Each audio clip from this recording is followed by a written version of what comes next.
আসসালামু আলাইকুম রহমতুল্লাহি ওয়া বারাকাতুহু। এইচএসসি 27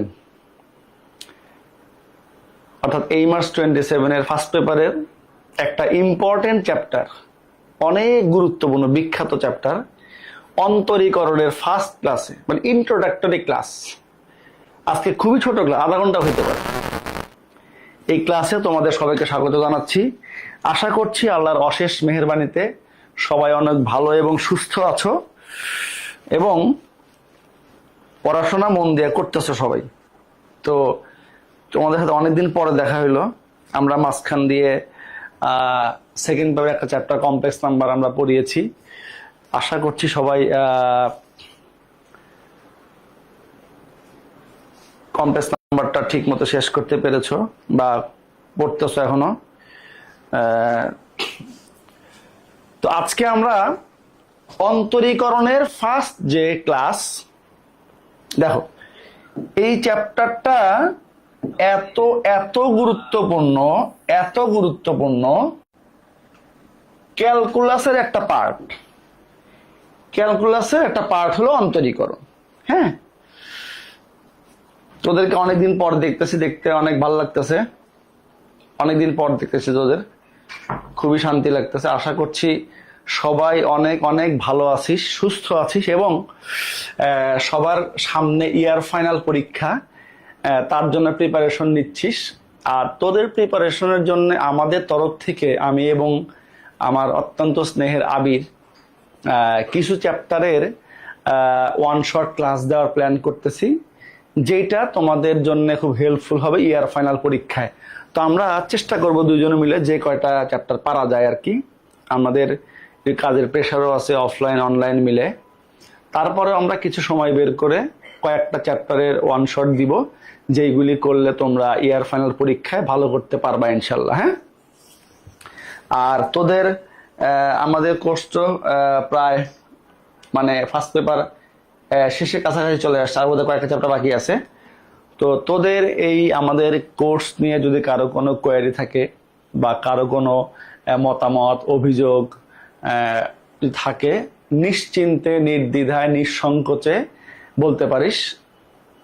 যদি গ্রুপে নাও বলতে পারে, আমাকে বলতে পারিস পার্সোনালি যে আমাদের এই জায়গাতে প্রবলেম হয়, এটা আরেকটু এরকম হলে ভালো হয়। আমরা সর্বোচ্চ সার্ভিস দেওয়ার জন্য প্রস্তুতি নিব ইনশাল্লাহ, প্রস্তুত আছি আমরা।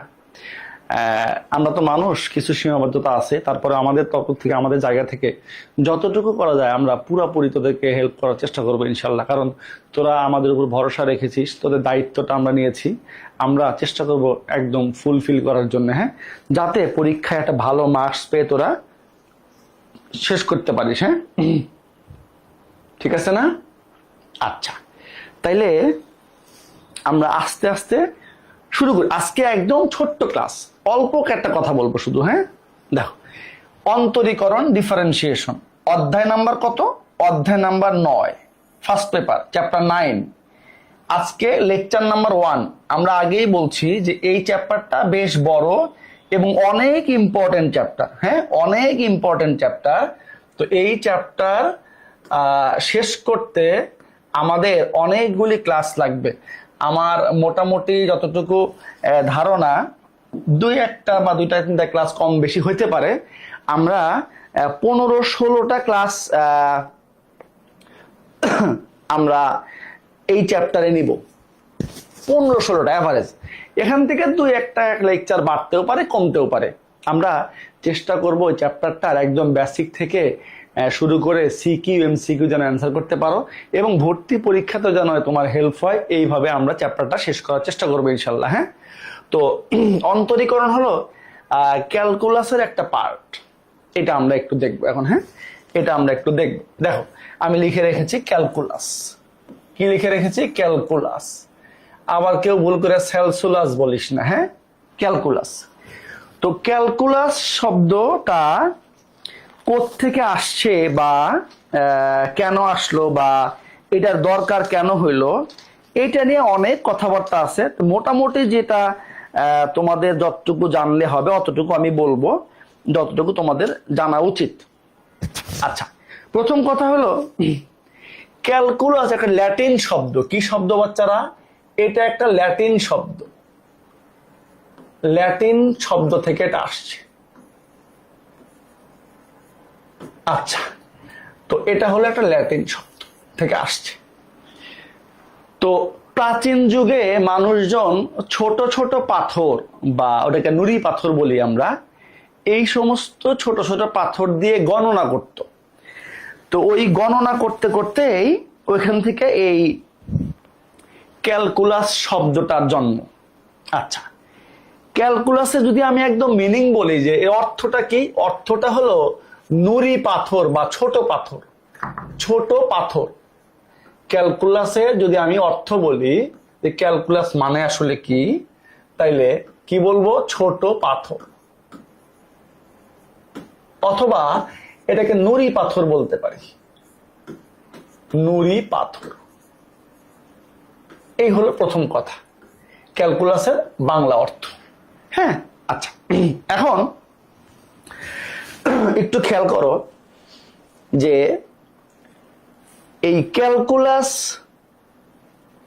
এর আবিষ্কার মূলত দুইটা কারণে, আমরা যতটুকু জানি আমরা। একটা হলো অনেক বড় বড় ফাংশন এবং অনেক ক্ষুদ্রতম ফাংশন নিয়ে কাজ করার জন্য, কাজ করতে করতে এই ক্যালকুলাসের জন্ম হয়। আচ্ছা, ক্যালকুলাসের দুইটা পার্ট, একটা হলো ডিফারেন্সিয়াল ক্যালকুলাস আর একটা হলো ইন্টিগ্রাল ক্যালকুলাস। এখন এই ডিফারেন্সিয়াল ক্যালকুলাসের কাজ হলো বড় জিনিসটাকে ছোট করা। আচ্ছা, বড় জিনিসটাকে ছোট করা কিরকম? ধরো একটা বড় ফাংশন আছে, এটাকে ধীরে ধীরে ছোট করবে। খুব খেয়াল করো, হ্যাঁ, একদম বেসিক কথা, এগুলি পরীক্ষা আসবে না কিন্তু জানা রাখা ভালো। আর মনে রাখবা ক্যালকুলাসের দুইটা পার্ট, ডিফারেন্সিয়াল, ইন্টিগ্রাল। একটা আর একটার অপোজিট প্রসেস, বিপরীত প্রক্রিয়া, যেমন যোগ বিয়োগ, গুণ ভাগ। তাইলে এটা যদি বড় ফাংশনকে ছোট করে, অবভিয়াসলি এটা ছোট ফাংশনকে বড় করবে।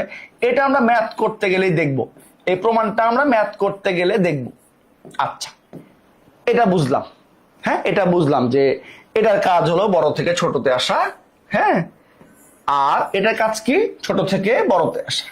আচ্ছা, এখন যদি তোমাকে বলে যে এই ক্যালকুলাসের দুইটা পার্ট, তো কার কাজ কোনটা, মেইনলি কোন কাজের জন্য ব্যবহার করা হয়, তখন তুমি কি বলবা?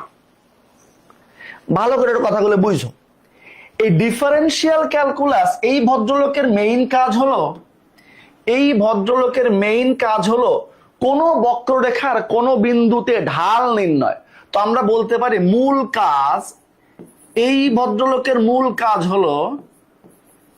মূল কাজ ঢাল নির্ণয়। তোমাকে যদি কেউ বলে যে ডিফারেন্সিয়াল ক্যালকুলাসের মেইন কাজটা কি, বলেন, তুমি বলবা এই ভদ্রলোকের মেইন কাজ কি? ঢাল নির্ণয়। কার ঢাল নির্ণয়? স্পর্শকের, কোন বক্ররেখার কোন বিন্দুতে স্পর্শকের ঢাল নির্ণয়। আর ইন্টিগ্রাল ক্যালকুলাস এর কাজ কি? এই ভদ্রলোকের কাজ হলো বিভিন্ন, ধরো অনিয়মিত আকৃতির ক্ষেত্রফল নির্ণয়। যেমন ত্রিভুজের চতুর্ভুজের ক্ষেত্রফল আমরা বের করতে পারি। যদি অনেকগুলি বাহু বিশিষ্ট বহুভুজ হয়, অথবা অনেকগুলি কার্ভ দ্বারা আবদ্ধ একটা ক্ষেত্রফল হয়, সেই অনিয়মিত আকার, যেগুলি রেগুলার শেপ না, যেমন ত্রিভুজ না, চতুর্ভুজ না, ট্রাপিজিয়াম না, এগুলি না, এই সমস্ত অনিয়মিত আকারের ক্ষেত্রফল বের করার জন্য এই ভদ্রলোকের জন্ম। তাহলে কি লিখবো আমরা? মূল কাজ, একটু কথাগুলি মনে রাখো। মূল কাজ কি বাচ্চারা? ক্ষেত্রফল নির্ণয়। এই যে, তাইলে এইটুকু আমরা বুঝলাম যে দুইটা পার্টের মধ্যে একটা পার্ট হলো ডিফারেন্সিয়াল ক্যালকুলাস, একটা হলো ইন্টিগ্রাল ক্যালকুলাস। তো ডিফারেন্সিয়েশন বড় থেকে ছোট করে ফাংশনকে, ইন্টিগ্রেশনটা ছোট থেকে বড় করে। ডিফারেন্সিয়েশনের মূল কাজ হলো ঢাল নির্ণয়, ইন্টিগ্রেশনের মূল কাজ হলো ক্ষেত্রফল নির্ণয়। হ্যাঁ, আচ্ছা, আবার এটাকে আর একটা নামেও ডাকতে পারি। কি কাজ ব্যবহৃত হয়? রেট অফ চেঞ্জ, পরিবর্তনের হার। কি হার? দেখো, রেট অফ চেঞ্জ। আমরা এই চ্যাপ্টারটা খুব সুন্দর করে পড়বো, কোনো প্রকার তাড়াহুড়া নাই। হ্যাঁ, পরিবর্তনের হার, কি বললাম? পরিবর্তনের হার, পরিবর্তনের হার। আচ্ছা, এখন একটু খেয়াল করো, তাহলে আমরা ক্যালকুলাস সম্পর্কে মোটামুটি জানলাম। ক্যালকুলাস এটা ল্যাটিন ওয়ার্ড, এর অর্থ হলো নুড়ি পাথর বা ছোট পাথর। এর দুইটা শাখা, ডিফারেন্সিয়াল, ইন্টিগ্রাল। মানে ক্যালকুলাস, তোমাকে যদি বলে যে ডিফাইন ক্যালকুলাস, যদি বলে তোমাকে কেউ যে ডিফাইন ক্যালকুলাস, ডিফাইন ক্যালকুলাস, ক্যালকুলাসের সংজ্ঞা দাও, তখন তুমি কি করবা? তখন তুমি কি বলবা বলো? তুমি বলবা ক্যালকুলাস গণিত শাস্ত্রের এমন একটা শাখা যেখানে অনেক ছোট ছোট এবং অনেক বড় বড় ফাংশন নিয়ে কাজ করা হয়, এটুকু বলবা। ওকে, আচ্ছা, তাইলে আমরা ক্যালকুলাসের মোটামুটি জন্ম কিভাবে হইলো, কয়টা পার্ট, এটা নিয়ে একটু কথা বললাম। হ্যাঁ, এখন ক্যালকুলাসের আবিষ্কারটা কেন হইলো? দেখো, এই ক্যালকুলাসের গণিত শাস্ত্রে এই ক্যালকুলাস শাখাটার আবিষ্কারটা কেন হইলো, আবিষ্কারটা কে করলো, কিভাবে করলো, এটা নিয়ে একটু কথা বলতে চাই। হ্যাঁ, এটা নিয়ে একটু দুই একটা কথা বলতে চাই। দেখো, ক্যালকুলাস আবিষ্কার কিন্তু একদিনেই হয় নাই। ক্যালকুলাসের আবিষ্কার কিন্তু একদিনেই হয় নাই। আচ্ছা, ক্যালকুলাসের দুইটা পার্ট বললাম, ডিফারেন্সিয়াল, ইন্টিগ্রাল। তো তিনটা মেইন কারণে ক্যালকুলাসের জন্ম হয়। একটা হলো কোন বস্তুর তাৎক্ষণিক বেগ, কোন বক্ররেখার কোন বিন্দুতে স্পর্শকের ঢাল এবং বিভিন্ন অনিয়মিত আকৃতির ক্ষেত্রফল, এই তিনটা কাজের জন্য মূলত ক্যালকুলাস আবিষ্কার হয়। আচ্ছা, এখন দেখো, তাইলে আমরা কি বললাম? দেখো, মূলত আমরা একটু ছোট করে লিখে দেই, কোন বস্তুর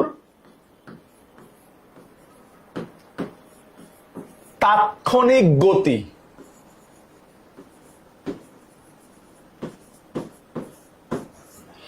কোন বস্তুর তাৎক্ষণিক গতি, আর একটা হলো কোন বক্ররেখার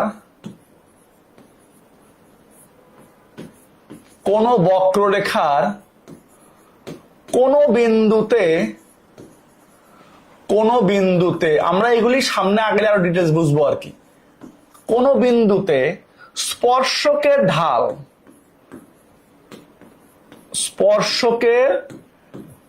ঢাল এবং কি বললাম, অনিয়মিত আকৃতির, অনিয়মিত আকার, যেগুলি রেগুলার শেপ না, মানে হলো ত্রিভুজ না চতুর্ভুজ না, রেগুলার শেপ না আর কি, অনিয়মিত আকারের ক্ষেত্রফল, আকারের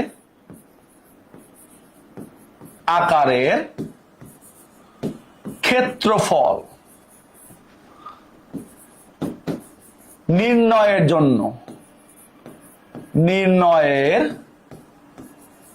জন্য ক্যালকুলাস এর আবিষ্কার। তাহলে আর একটা কথা শিখলাম যে ক্যালকুলাসের আবিষ্কারটা কেন হইলো, এই কারণে হয়েছে। হ্যাঁ, এই কারণে ক্যালকুলাসের আবিষ্কার হইলো। আচ্ছা, এখন আবিষ্কারটা করলো কে? দেখো, দুই পাশে দুইজন ভদ্রলোকের চেহারা দিয়ে রাখছে, দুই পাশে দুইজন ভদ্রলোকের চেহারা, খুবই সুন্দর চেহারা, অনেক চমৎকার চেহারা। দেখো, একদম মনে করো যে পার্সোনাতে গিয়া মেকআপ টেকআপ করে আসছে, কানিস আলমাস খানের কাছে গিয়া মেকআপ টেকআপ করে আসছে, খুবই সুন্দর চেহারা, এটা চেহারা খুব সুন্দর। তো এই ভদ্রলোক মিস্টার ইসাক বলা যাবে না, আইজ্যাক নিউটন। হ্যাঁ, আর এর নামটা আরো চমৎকার, গটফ্রেড উইলহেম লিবনিজ। হ্যাঁ, এই নিউটন এবং লিবনিজ এই দুইজন মিলে এই ক্যালকুলাসটা ফাইনালি আবিষ্কার করছে। এখন দেখো, প্রথমে এই ভদ্রলোক নিউটন 1660-এর দশকে, কত দশকে? 1660 এর দশকে, এই দশকে, হ্যাঁ এই দশকে রেট অফ চেঞ্জ, পরিবর্তনের হার বোঝানোর জন্য একটা পদ্ধতি আবিষ্কার করলেন, যেটাকে আমরা এখনকার সময়ে বলতেছি ডিফারেন্সিয়েশন বা ডিফারেন্সিয়াল ক্যালকুলাস বা অন্তরীকরণ। হ্যাঁ, বা কি ব্যবকলন, কয়টা নাম? ব্যবকলন বা অন্তরীকরণ। আচ্ছা, তাইলে এই ভদ্রলোকের মেইন জায়গাটা কি ছিল? Rate of change. উনি রেট অফ চেঞ্জ, এটা আমরা সামনে গিয়ে বুঝবো, এখন কিন্তু বুঝবো না, এখন কিন্তু এগুলি বুঝবো না, সামনে গিয়ে বুঝবো। খালি এটা মনে রাখো, রেট অফ চেঞ্জ, পরিবর্তনের হার, এই জিনিসটা বোঝানোর জন্য এই ডিফারেন্সিয়াল ক্যালকুলাসের আবিষ্কার করেন। হ্যাঁ, আচ্ছা, কোন দশকে? 1660-এর দশকে। আচ্ছা, আর ঠিক সমসাময়িক সময়ে এই যে ভদ্রলোক, এর চুলগুলি মাথা দেখ কত সুন্দর, হেভি সুন্দর চুল। তো এই চুলওয়ালা ভদ্রলোক মিস্টার লিবনিজ, তিনি এই ইন্টিগ্রেশনের এই নোটেশনটা আবিষ্কার করেন। এটা কি? ইন্টিগ্রেশনের সাইন, ইন্টিগ্রেশনের চিহ্ন, ইন্টিগ্রাল সাইন,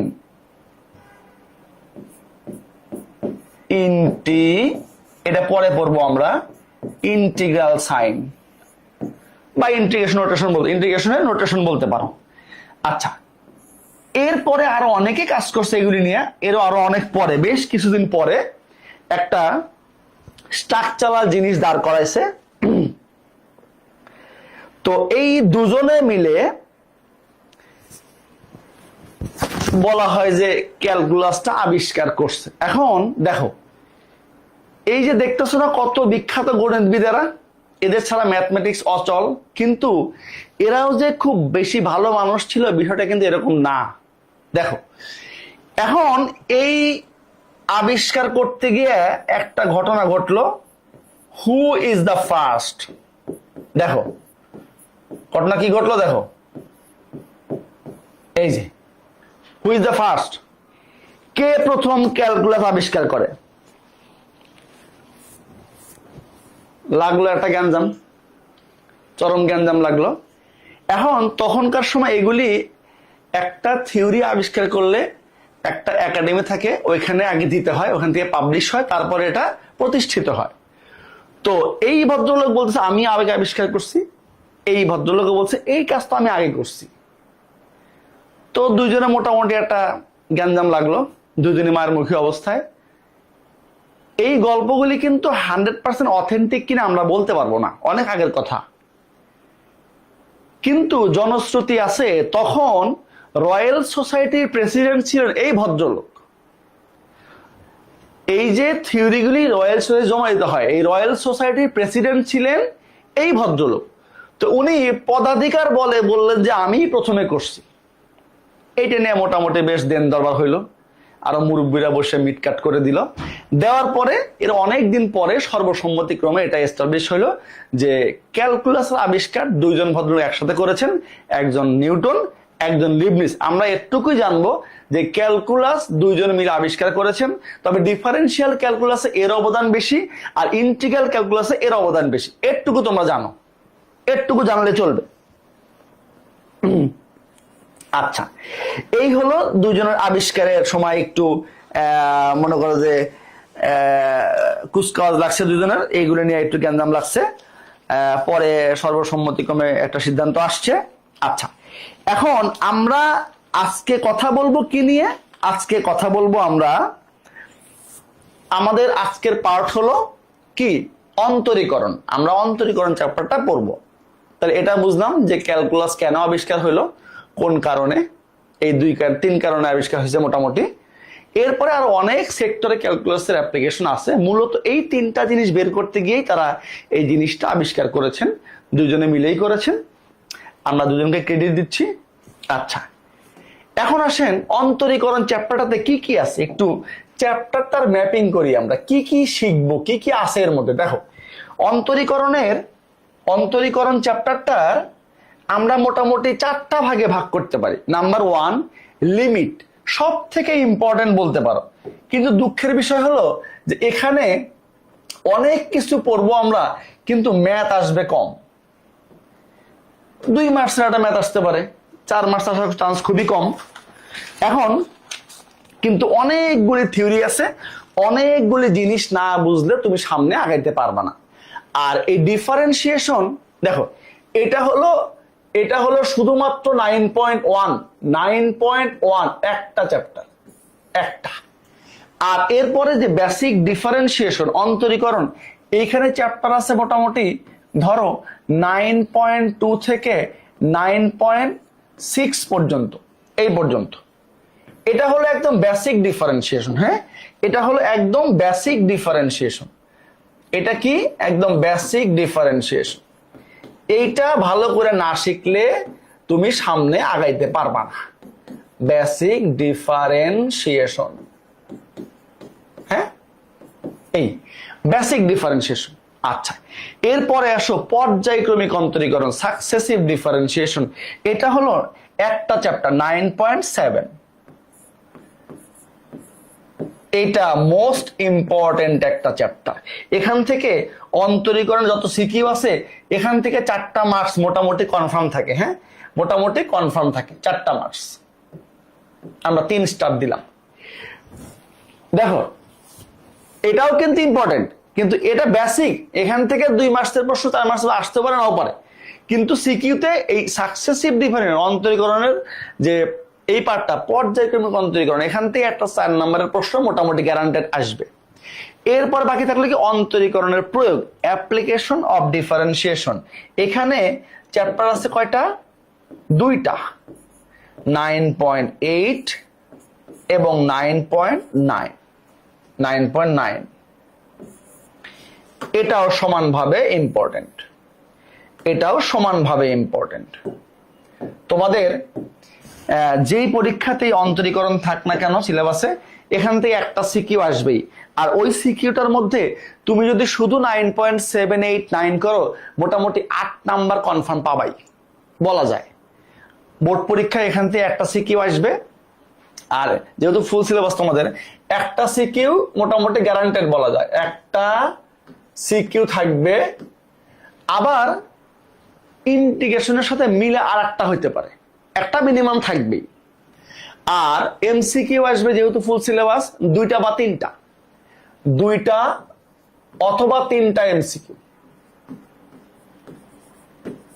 আর অ্যাডমিশন টেস্টে এখান থেকে এমসিকিউ প্রায় প্রত্যেক বছরই আসে, 1-2টা এমসিকিউ প্রত্যেক বছরই এখান থেকে আসে। সো কোনোভাবেই এই চ্যাপ্টার স্কিপ করা, বাদ দেওয়া, কম ইম্পর্টেন্স দেওয়ার সুযোগ নাই। আর একটা বিষয় হলো, এই চ্যাপ্টারটা অনেক ভালো পারতে হলে এর পাশাপাশি 2টা জিনিস তোমাদের জানা থাকলে ভালো। নাম্বার 1 কি বলো? নাম্বার 1 হলো তোমাদের অবশ্যই ত্রিকোণমিতি পড়তে হবে। হ্যাঁ, কি পড়তে হবে? অবশ্যই ত্রিকোণমিতি পড়তেই হবে। হ্যাঁ, কি ত্রিকোণমিতি? কোনটা? ত্রিকোণমিতি অবশ্যই 6 না 7, ট্রিগোনোমেট্রি। অবশ্যই কোনটা? চ্যাপ্টার 7 যেটা, এটা। আর এর পাশাপাশি ইনভার্স ট্রিগোনোমেট্রি পড়া থাকলে আরো ভালো।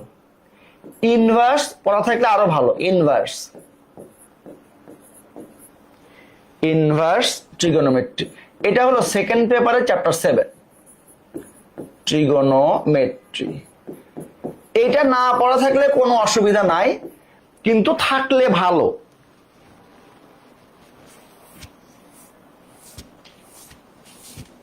হ্যাঁ, দেখো, তাইলে এই 2টা চ্যাপ্টারের মধ্যে আমরা কি বললাম? এই চ্যাপ্টারটা তোমাকে মাস্ট জানতে হবে, ট্রিগোনোমেট্রি অবশ্যই জানতে হবে। ম্যাক্সিমাম ফাংশনগুলি ট্রিগোনোমেট্রিক ফাংশন। তো তোমাকে এই চ্যাপ্টারে স্ট্রং হইতে হলে, ভালো করতে হলে তোমাকে এই ট্রিগোনোমেট্রি পড়া থাকতেই হবে। পাশাপাশি ইনভার্সের কিছু ফর্মুলা লাগবে, এগুলো আমি লিখে দেবো, অসুবিধা নেই। এটা না পারলেও বিশেষ কোনো অসুবিধা নাই। তো এই হলো আমাদের চ্যাপ্টার ম্যাপিং। এখান থেকে আমরা একটা সিকিউ পাবো, 2টা বা 3টা এমসিকিউ পাবো, ভর্তি পরীক্ষায় 1টা বা 2টা এমসিকিউ পাবো ইনশাল্লাহ। এই হলো আমাদের চ্যাপ্টার ম্যাপিং। এখন দেখো আমাদের প্রথম পার্টটা কি, প্রথম পার্টটা লিমিট। দেখো অন্তরীকরণ বুঝতে হলে তোমাকে প্রথমে লিমিটটা অনেক ভালো করে বুঝতে হবে। হ্যাঁ, অন্তরীকরণ অনেকে পড়ে ফেলছে অনেকখানে, মাশাআল্লাহ মাশাআল্লাহ। তাহলে আরো ভালো বুঝবা, অনেকে পড়ে থাকলে এখন করলে আরো ভালো বুঝবা, কোনো ডাউট থাকবে না। আমরা একদম ফুল ক্লিয়ার করব। আমরা কিন্তু তোমরা মনে রাখবা কিছু চ্যাপ্টারে আমরা বেশি ফোকাস দেই, ইম্পর্টেন্স দেই, তার মধ্যে এটা একটা। কারণ এখান থেকে সিকিউ আসবে, এমসিকিউ আসবে, ভর্তি পরীক্ষাতে প্রশ্ন আসবেই। এজন্য আমরা এই চ্যাপ্টারগুলিতে ইম্পর্টেন্স বেশি দেই। যতগুলি ক্লাস লাগে শেষ করতে ততগুলি আমরা দিব। এভারেজ 16-17টা ক্লাস লাগবে আশা করা যায়। হ্যাঁ, দেখো তাহলে প্রথম আমাদের পার্টটা কি, লিমিট। এখন দেখো লিমিট, এই যে লিমিট, হ্যাঁ লিমিট। দেখো অন্তরীকরণের প্রথম যে পার্টটা এটা হলো লিমিট। তোমাকে অন্তরীকরণ বুঝতে হলে, এই লিমিট সম্পর্কে দেখো আমরা কি বললাম, যে এই চ্যাপ্টার ম্যাপিং এর প্রথম পার্টটাই কোনটা, লিমিট। এখান থেকে তোমার 2 মার্কসে অঙ্ক আসবে ভর্তি পরীক্ষায়, এখান থেকে আসার চান্স বেশি। হ্যাঁ, আর এই কনসেপ্টটা না বুঝলে তুমি সামনে আগাইতে পারবা না। সো এইটাতে অনেক ইম্পর্টেন্স দিব আমরা ধরো মোটামুটি 3-4টা ক্লাস করবো লিমিটে, শুধু 3-4টা ক্লাস করবো লিমিটে। এইখানে আমাদের ক্লাস কম লাগবে, বেসিক ডিফারেন্সিয়েশনে ক্লাস কম লাগবে, এইখানে বেশি ফোকাস করবো আমরা। এরপরে এই 3টা থেকে আবার সময় দিব। এভাবে আমরা লেকচারগুলি সাজাবো ইনশাল্লাহ। হ্যাঁ, আচ্ছা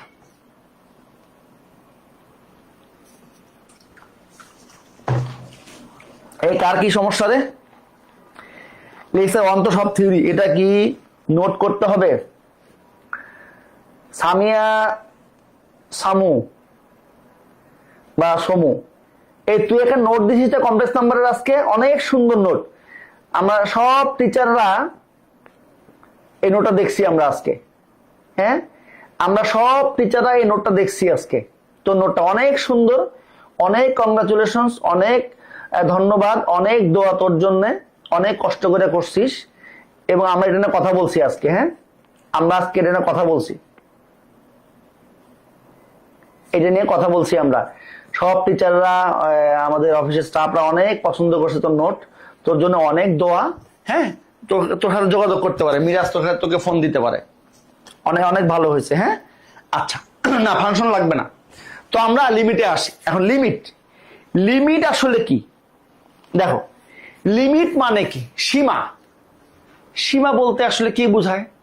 যদি সহজ করে বলি যে কোনো একটা চলকের কাছাকাছি কোনো মান, কোনো একটা চলকের নির্দিষ্ট একটা মানের কাছাকাছি কোনো মান, আমরা এটাকে একটু যদি লিখি যে কাছাকাছি কোনো মান, খুব ভালো করে বুঝতে হবে লিমিটটা। হ্যাঁ বাচ্চারা, কাছাকাছি মান কি লিখলাম, কাছাকাছি মান। লিমিট নিয়ে অনেক কথা বলবো, আচ্ছা এখন দেখি লিমিটটা আসলে কি। আমরা একটু ছোট্ট একটা জিনিস দিয়ে যদি একটু আপাতত বুঝাইতে চাই লিমিটটা আসলে কি। দেখো লিমিট আমরা 2 ভাবে লিখতে পারি। দেখো লিমিট, LIM, কেউ তাড়াহুড়া করবা না, এগুলি কিন্তু অঙ্ক না, এগুলি ম্যাথ না, এগুলি বেসিক জিনিস। এইভাবেও লিখতে পারি, এইগুলি জানতে হবে, এইগুলি না জানলে তুমি ইনকমপ্লিট থাকলা। LT লিখতে পারি। দেখো এটার অর্থ কি, এটা কি লিখলাম, এটা মানে হলো x টেন্ডস টু 2। ডিস্টার্ব করিস না ভাই, ভালো জিনিস পড়াচ্ছে। কি লিখলাম, এটা মানে যা লিখলাম সিম্বলটা, তাকে কথায় প্রকাশ করলে কি বলে, x টেন্ডস টু 2। তার মানে কি x ইকুয়ালস টু 2। দেখো ভালো করে কথাগুলো বুঝো বাচ্চারা, ভালো করে বুঝো। হ্যাঁ, কেন বলতেছি বুঝো। তুমি অফলাইনে যেখানে পড়ো বা অনেকে পড়ো কিনা জানি না, বা কলেজে এত ডিটেলস বলার সুযোগ ছাড়তে থাকে না। হ্যাঁ, এই জন্য একটু ভালো করে বুঝো। লিখলাম এক্স টেন্ডস টু 2। তার মানে কি, যদি মানেটা একটু একটা নাম্বার লাইন সংখ্যা রেখা দিয়ে বুঝাই তাইলে মনে হয় তোমরা একটু ভালো বুঝবা। দেখো তো একটু বাচ্চারা, একটা সংখ্যা রেখা দিয়ে আমি একটুখানি বুঝাই যে কি লিখলাম ওখানে। লিমিট নিয়ে কিন্তু বলছি অনেক কথা বলবো, লিমিট নিয়ে অনেক কথা বলবো। আচ্ছা দেখো, এইটা একটা কি নাম্বার লাইন বা সংখ্যা রেখা, নাম্বার লাইন বা সংখ্যা রেখা। এখন ধরো ধরো এখানে 0 ছিল, হ্যাঁ ধরো এখানে অন্য কালার দেই, ধরো এখানে 0 ছিল, 0, ওকে। আর এখানে আমাদের 2, এই পয়েন্টটাতে 2 আছে, একটু খেয়াল করো, এই পয়েন্টটাতে 2 আছে। আচ্ছা এখন একটু খেয়াল করো, ধরো ধরো 2 থেকে ছোট কোনো একটা মান, 2 থেকে ছোট বলতে বলতেছি আমি 2 এর খুব কাছাকাছি বাট ইকুয়ালস টু 2 না, লাইক 1.9, 1.99, 1.999 এটসেট্রা। ধরো এই 1 থেকে ছোট একটা কোনো মান এই 2 এর দিকে যাচ্ছে। ভালো করে বুঝো বাচ্চারা, ভালো করে বুঝো। দেখো 2 এর যে লাইনটা সেটা কিন্তু টাচ করতে পারে না, 2 এর যে বর্ডার লাইনটা সেটা কিন্তু টাচ করতে পারে না, কিন্তু সে 2 এর দিকে যাচ্ছে। এই মানটা 2 এর দিকে যাচ্ছে, এই মানটা 2 এর দিকে যাচ্ছে। কার দিকে যাচ্ছে? 2 এর দিকে।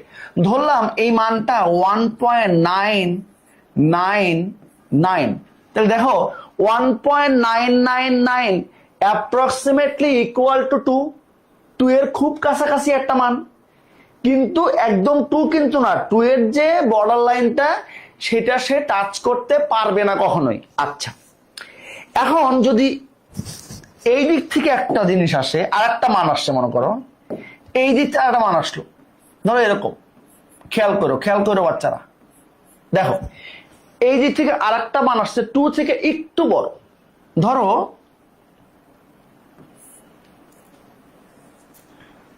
খুব খেয়াল করো, হ্যাঁ খেয়াল করো বাচ্চারা, 2.0001।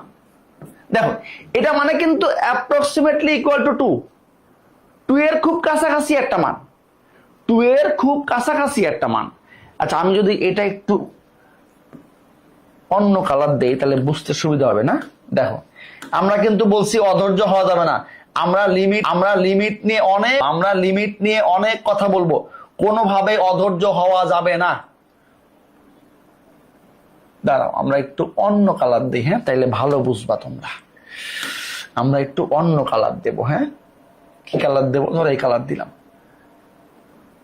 এটা হলো 2, হ্যাঁ লিমিটটা আমি অনেক ভাবে বুঝাবো।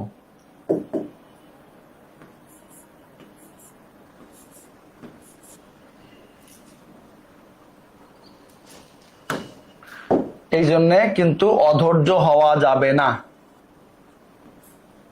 এই যে এখন দেখো 2 পাশ থেকে 2টা মান আসছে, দেখো 2 পাশ থেকে 2টা মান কার দিকে আসতেছে বাচ্চারা? একটা 2 থেকে একটু বড় মান ডান দিক থেকে 2 এর দিকে আসতেছে,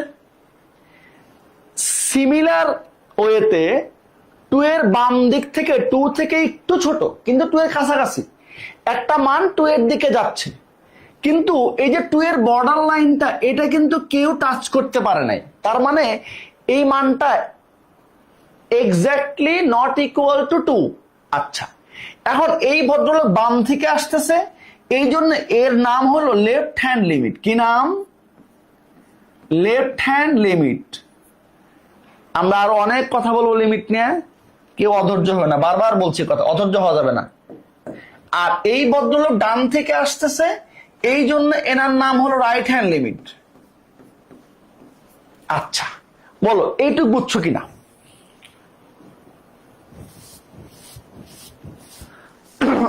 বলো এতটুকু বুঝছি কিনা আমরা? আচ্ছা এখন এই রাইট হ্যান্ড লিমিট আর লেফট হ্যান্ড লিমিট বোঝানোর জন্য কি করতে হয়, কেমনে বুঝাবো?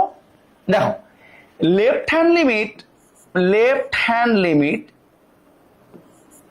এইটা বোঝানোর জন্য আমরা লিখতে পারি LIM, আর এক্সটা কার দিকে যাচ্ছে, টেন্ডস টু 2 এর দিকে যাচ্ছে। যেহেতু সে বাম দিক থেকে আসতেছে, এই জন্য 2 এর মাথার উপর ডান পাশে, একদম 2 এর মাথার উপরে না, ডান পাশে একটা নেগেটিভ সাইন দিব।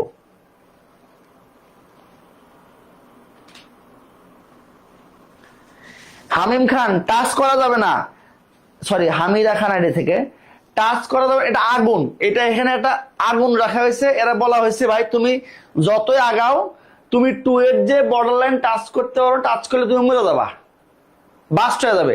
একেও তাই বলা হয়েছে, এই জন্য দুজনে কেউই এখানে টাচ করতে পারবে না। আচ্ছা, তাইলে এটা হলো লেফট হ্যান্ড লিমিট বোঝানোর জন্য আমরা এইভাবে লিখবো। কিভাবে? লিমিট এক্স টেন্ডস টু 2 এর মাথার উপরে ডান পাশে একটা নেগেটিভ সাইন দিব। ওকে, আচ্ছা। একইভাবে যদি বলি যে রাইট হ্যান্ড লিমিটটা কিভাবে বুঝাবো বাচ্চারা, রাইট হ্যান্ড লিমিট বোঝানোর জন্য আমরা লিখবো LIM অথবা LT, এক্স টেন্ডস টু 2 একটা প্লাস সাইন দিব। হ্যাঁ, এটা হলো লেফট হ্যান্ড লিমিট এবং রাইট হ্যান্ড লিমিট বোঝানোর জন্য। ওকে, আচ্ছা, এইভাবে লিখবো আমরা।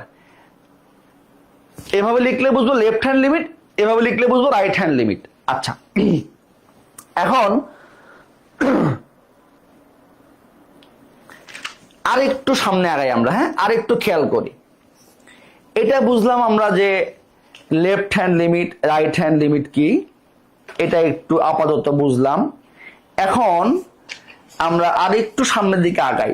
দেখো, একটু খেয়াল করো। আচ্ছা, যদি আমরা একটা ফাংশন নেই, একটা সহজ কথা একটু বলো তো দেখি। ধরো f of x, লিমিটটা অনেক ভাবে আমরা বোঝার চেষ্টা করবো, অনেক ভাবে বুঝবো। দেখো, f of x equals to x square minus 4 over x minus 2। দেখো, যদি এইরকম একটা ফাংশন থাকে, তোমাকে যদি বলে f of 2 এর মান কত, দেখো তুমি কি করবা? therefore f of 2 সমান x কে রিপ্লেস করবা 2 দ্বারা, 2 square minus 4, 2 minus 2, that is 4 square minus 2 square, 4 minus 4 0, 2 minus 2 0, 0 by 0। একটা উদ্ভট চেহারা আসছে না, 0 by 0। এটাকে তুমি আইডেন্টিফাই করতে পারবা? বলো, এটা তুমি আইডেন্টিফাই করতে পারবা কিনা? পারা যায় না। হ্যাঁ, আচ্ছা, ওকে, থাকুক, এবার থাকলো। এবার দেখো, যদি এরকম করি যে f of x, খেয়াল করো বাচ্চারা, অনেক ভালো জিনিস, x minus 2। হ্যাঁ, তো আমি কি করলাম? আমি একটু সিম্পলিফাই করি। হ্যাঁ, x a square minus b square সূত্র অ্যাপ্লাই করো, a plus b into a minus b, হ্যাঁ, ওভার x মাইনাস 2। তাহলে কি করবো এখানে?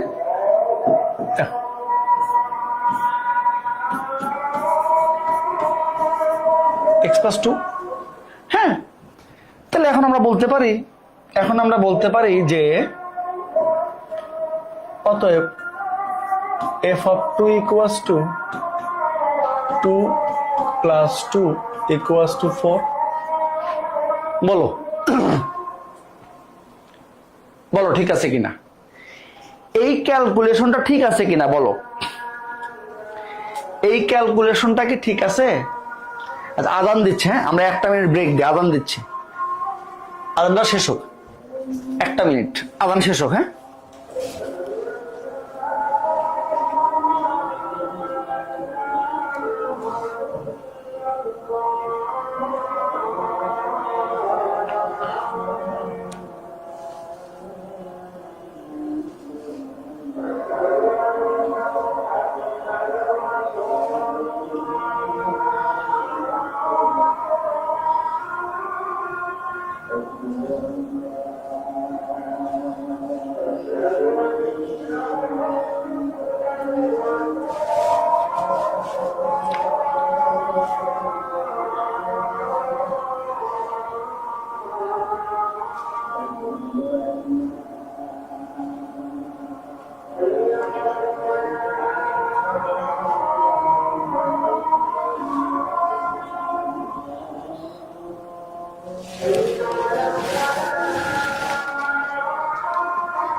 ওকে বাচ্চারা,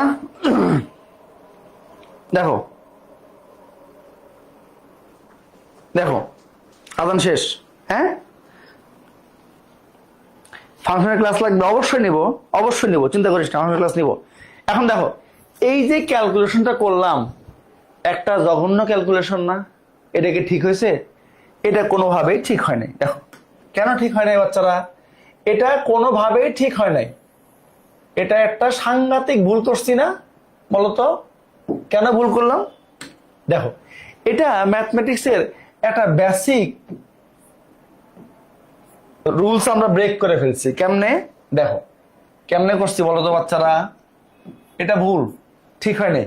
কেন হয় নাই? ধরো তুমি লিখছো যে a into b equals to b into c। আচ্ছা, এখন যদি বলি যে দেখো a equals to b into c divided by b, তাইলে এই বি বি কাটলাম, তাহলে কি লিখবো? a equals two c। আচ্ছা বলো তো আমাকে, এই বি বি কখন কাটা যাবে? এই বি এবং বি তখনই কাটা যাবে যখন কিনা এই বিটা নট ইকুয়ালস টু 0 হবে। কি হবে বাচ্চারা? Not equals to 0। এই শর্ত ছাড়া কোনোভাবে এটা কাটার সুযোগ নাই। কিন্তু আমরা দেখো আরামসে কেটে দিছি। এটা কি ঠিক হইলো? ঠিক হইলো না। তাহলে এই ক্যালকুলেশনটা ভুল হয়েছে। আচ্ছা, এখন কিন্তু x ইকুয়ালস টু 2 হইলে আবার দেখো এখানে 0/0 আসতেছে, এখানে 0/0 আসতেছে। আবার এটা কাটতেও পারতেছি না। তাহলে প্রবলেমটা কোথায়? প্রবলেমটা এখানে। এই যে 0/0 আকৃতি, এই ভদ্রলোকের নাম হলো অনির্ণেয় আকার। কি আকার? অনির্ণেয় আকার। অনির্ণেয় আকার বা ইনডিটারমিনেট ফর্ম। ইনডিটারমিনেট ফর্ম বা অনির্ণেয় আকার। দেখো যদি বলি, একটা কথাই বলি, এক বাক্যে বলি যে লিমিটের কাজ কি? লিমিটের মেইন কাজ হলো অনির্ণেয় আকারকে রিমুভ করা। হ্যাঁ, বুঝছো কথা? আমরা এটা দেখলাম যে ডিরেক্টলি 2 বসাইলে ফাংশনের চেহারাটা 0/0, যেটা একটা অনির্ণেয় আকার। এটা নিয়ে পরে কথা বলবো, আস্তে আস্তে সামনে। তো এটা হচ্ছে না। আবার এখানে করলাম, এটাও ভুল করছি। কেন? এইটা কাটতে পারবো তখনই যখন x not equals two 2, but এখানে কোনো এরকম কন্ডিশন দিয়ে দেয় নাই, সো এটা ভুল ক্যালকুলেশন। আচ্ছা, তাইলে লিমিটের কাজটা কি? তোমাকে যদি বলে কেউ যে ক্যালকুলাসে লিমিটের মেইন কাজ কি, তুমি নিশ্চিন্ত মনে এক বাক্যে উত্তর দিবা, লিমিটের মেইন কাজ হলো অনির্ণেয় আকারটাকে রিমুভ করা। হ্যাঁ, একটু লিখে ফেলি আমরা।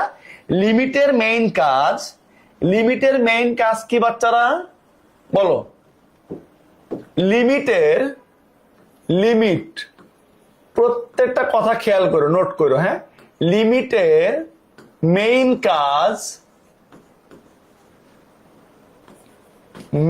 কাজ হলো অনির্ণেয় আকার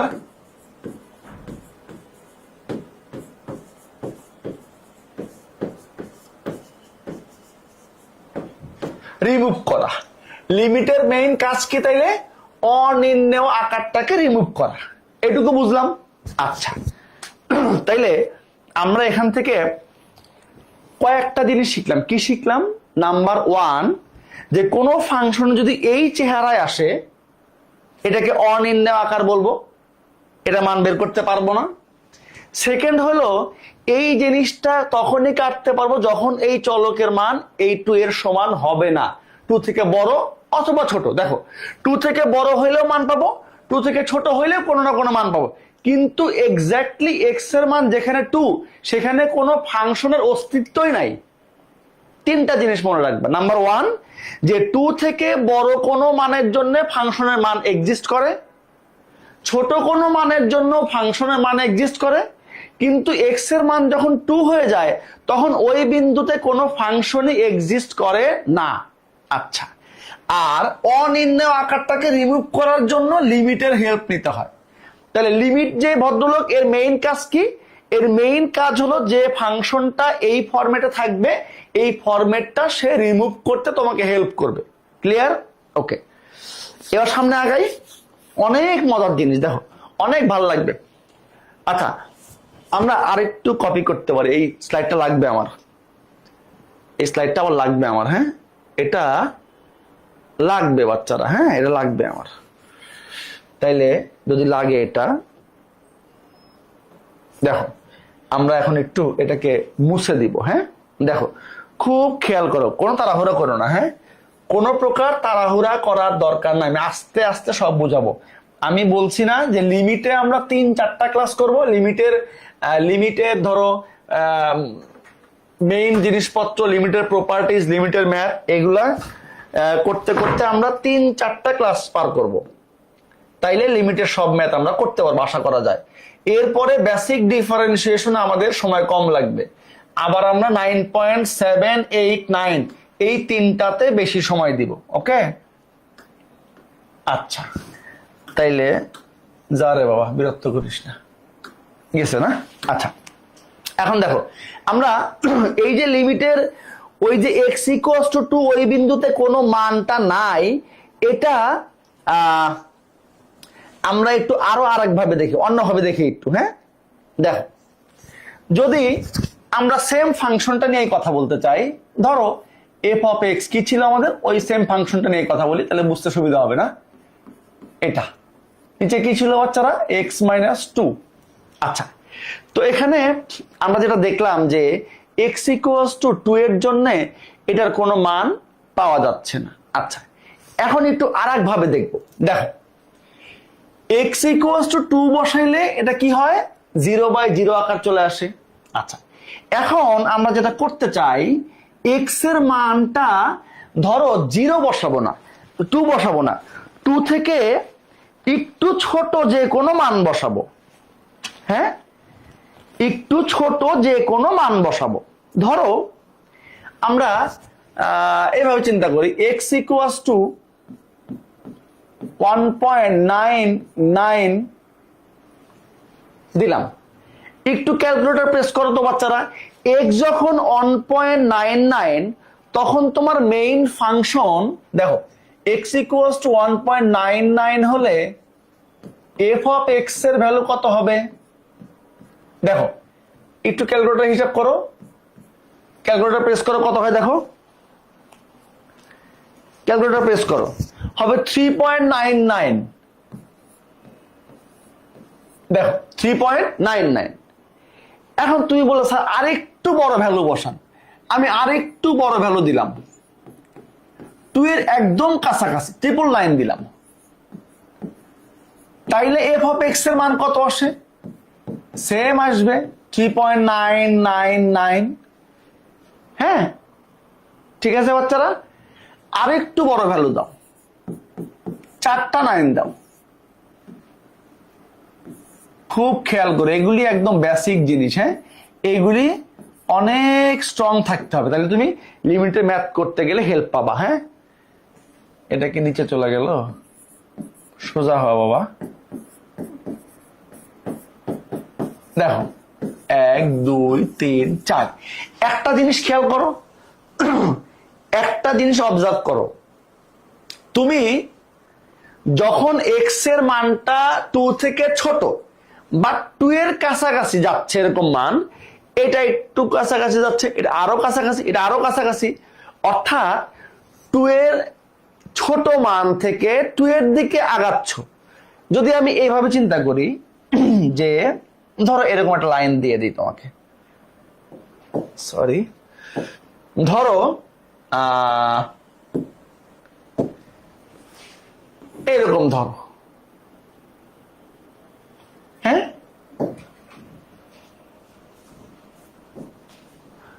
এটা না দেই, দাঁড়াও, লিমিটটা অনেক ইম্পর্টেন্ট জিনিস। দেখবো অনেকে লিমিটের ম্যাথ পারে বাট লিমিটের কনসেপ্ট ক্লিয়ার নাই। হ্যাঁ, তোমাদের এটা হওয়া যাবে না, তোমাদেরকে আমি এটা হইতে দিব না। আচ্ছা দেখো, তাইলে এখানে কি ঘটনা ঘটলো? এখানে হলো এক্স এর মান 2 এর চেয়ে ছোট হতে কি 2 এর দিকে যাচ্ছে। এক্স এর মান 2 থেকে ছোট, 2 এর চেয়ে ছোট হতে 2 এর দিকে, 2 এর দিকে। দেখো কি লিখলাম, এক্স এর মান 2 এর চেয়ে ছোট হতে 2 এর দিকে, 2 এর দিকে আগাচ্ছে। তাইলে একটু খেয়াল করে দেখো তো, এই যে মানটা মেইন ফাংশনের মানটা, তুমি যে মেইন ফাংশনের মানটা বের করছো, এই মানটা কোন দিকে যাচ্ছে?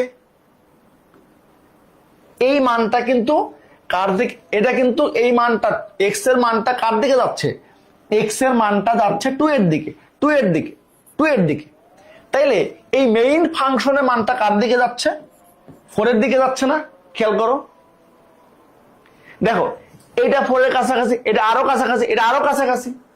তাইলে এক্স এর মান যত 2 এর কাছাকাছি যাবে, মেইন ফাংশনের মানটা তত 4 এর কাছাকাছি যাবে। এখন যদি এটা রিভার্স চিন্তা করো, এখন যদি এটা একটু রিভার্স চিন্তা করো, তখন কি হবে? ধরো আবার এক্স এর মান দেখো, এবার এক্স এর মান এটা কিন্তু 2 এর ছোট, বাম দিক থেকে ডান দিকে অগ্রসর হয়েছে। এবার যদি 2 এর চাইতে একটু বড় মান দেই, হ্যাঁ, এই দেখো ফাহাদ কি আজকে রক্ত শেষ করো, তাড়াতাড়ি ছেড়ে দিন। জি স্যার, আপনি বলছেন মানে মঞ্জুর, ছেড়ে দিব, তাড়াতাড়ি ছেড়ে দিব, অসুবিধা নেই। তাইলে এখন যদি এক্স এর মানটা দেখো, এক্স এর মানটা 2 থেকে অল্প একটু বড় নেই, 2.01, 2 থেকে সামান্য বড়। হ্যাঁ, আচ্ছা নিলাম। তাইলে x = 2.01 হলে main function f of x এর মান কত হবে? দেখো ক্যালকুলেটর প্রেস করলে 4.01 পাবা। দেখো 4.01। আচ্ছা, আর একটু 2 এর কাছাকাছি আগাই, 2.001, then the value of the function f of x will be 4.001. Similarly, if x equals to 2.001, then f of x will be 4.001. এবার ওটা খেয়াল করো তো বাচ্চারা, এবার ওটা খেয়াল করো তো, একই কাজ কিন্তু এখানেও ঘটলো। দেখো এই যে এইটাও কিন্তু এক্স এর যে মানটা আমরা নিলাম, এটা কিন্তু কার দিকে যাচ্ছে বাচ্চারা? এটা কিন্তু দেখো 2 এর দিকেই যাচ্ছে, এটা কিন্তু 2 এর দিকেই যাচ্ছে। কার দিকে যাচ্ছে? 2 এর দিকে যাচ্ছে, এই যে। আর এই পাশে মেইন ফাংশনটার মানও কিন্তু 4 এর কাছাকাছি যাচ্ছে। তাইলে একটু খেয়াল করো, এখানে একটা জিনিস একটু অবজার্ভ করো, সেটা হলো কি, যে আমরা 2 দিক থেকে যখন 2 এর কাছাকাছি আসতে যাচ্ছি, আমরা ডান দিক থেকে এবং বাম দিক থেকে, ধরো এখানে 2 আছে, ডান দিক থেকে আসতেছে, বাম দিক থেকে আসতেছে, তো দুইটা ক্ষেত্রে কিন্তু মেইন ফাংশনটার যে মান, পুরো ফাংশনের ভ্যালুটা একটা নির্দিষ্ট নাম্বারের দিকে আগাচ্ছে না, 4 এর দিকে আগাচ্ছে। তো এই জিনিসটাকে আমরা কি বলতে পারি, এই জিনিসটাকে আমরা কি বলতে পারি বলো? এই জিনিসটাকে আমরা ম্যাথমেটিক্সের ভাষায় বলতে পারি x ইকুয়ালস টু 2 বিন্দুতে f অফ x এর লিমিট হলো 4। কি বলতে পারি? x ইকুয়ালস টু 2 বিন্দুতে কি লিখলাম?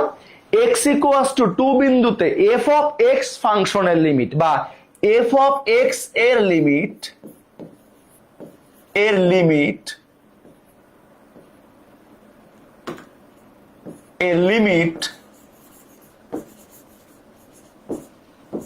4।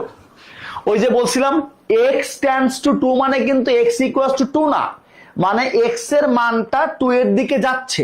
সেটা ডান দিক থেকেও আসতে পারে, বাম দিক থেকেও আসতে পারে। বাম দিক থেকে আসলে বলবো লেফট হ্যান্ড লিমিট, ডান দিক থেকে আসলে বলবো রাইট হ্যান্ড লিমিট। আমরা আরো একটু অন্যভাবে গ্রাফ দিয়ে একটু দেখতে চাই জিনিসটা, হ্যাঁ, যে কি আসলে বলছে এখানে। দেখো আমরা একটু গ্রাফ দিয়ে জিনিসটা একটু দেখতে চাই।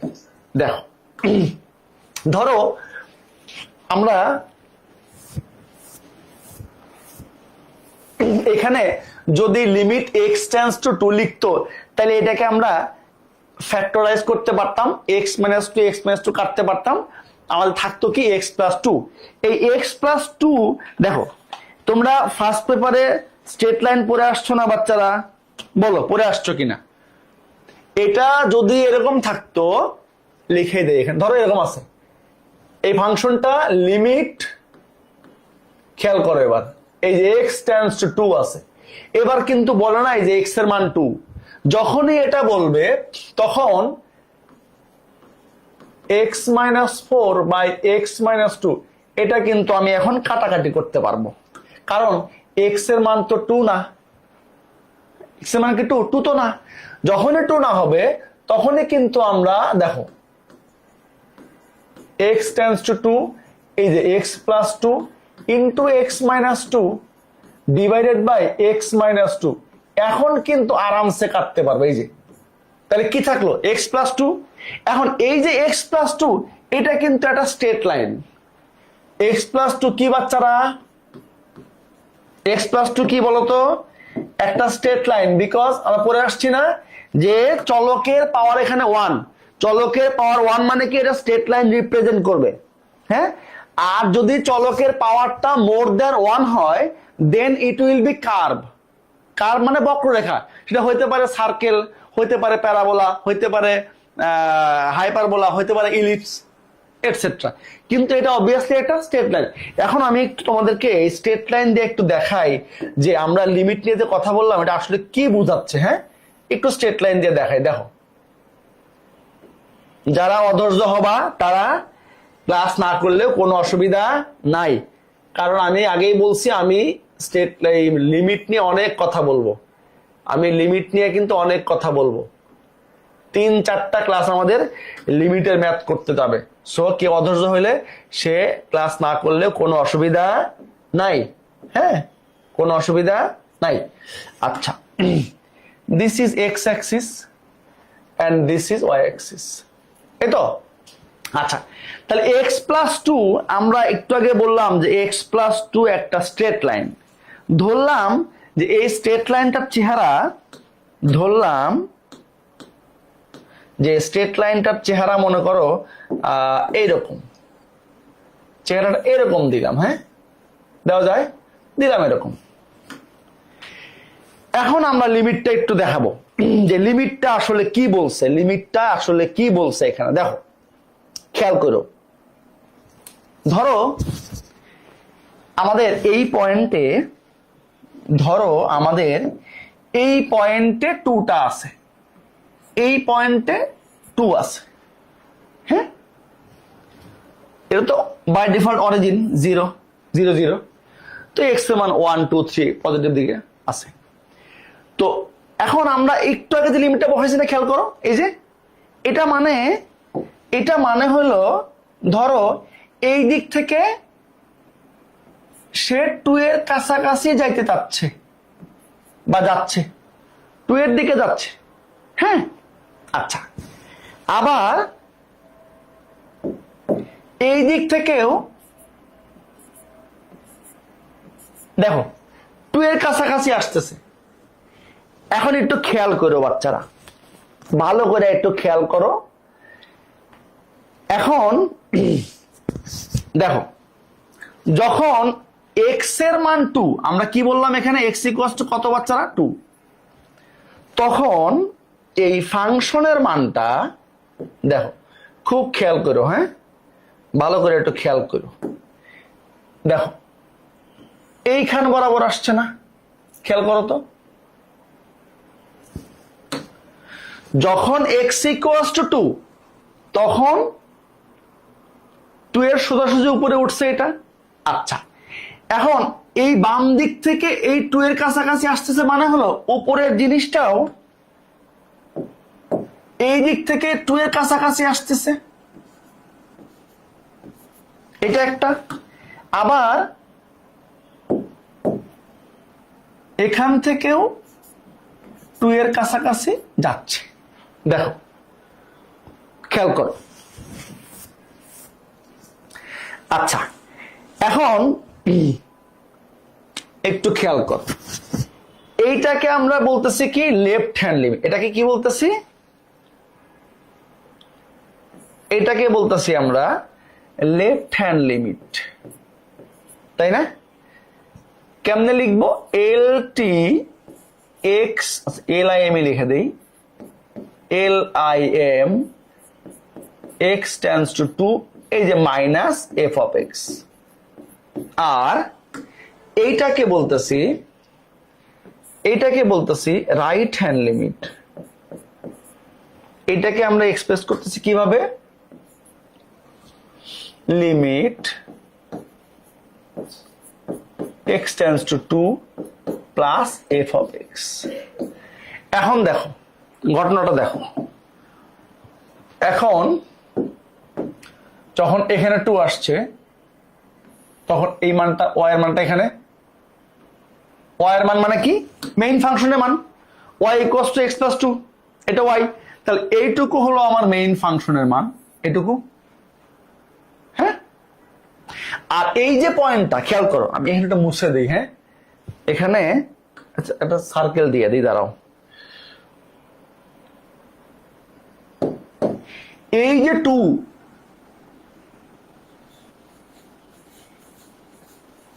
এইখানে কিন্তু ফাংশনের কোনো মান নাই, খেয়াল করো, এইখানে কিন্তু ফাংশনের কোনো মান নাই।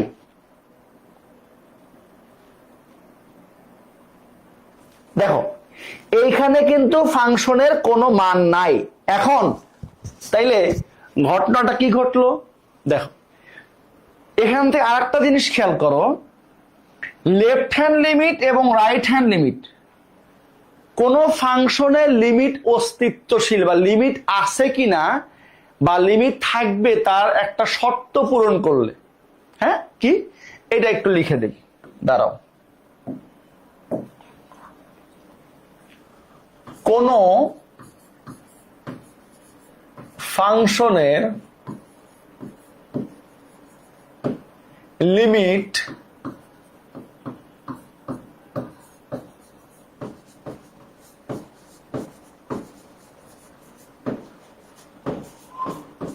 অস্তিত্বশীল হবে যদি লেফট হ্যান্ড লিমিট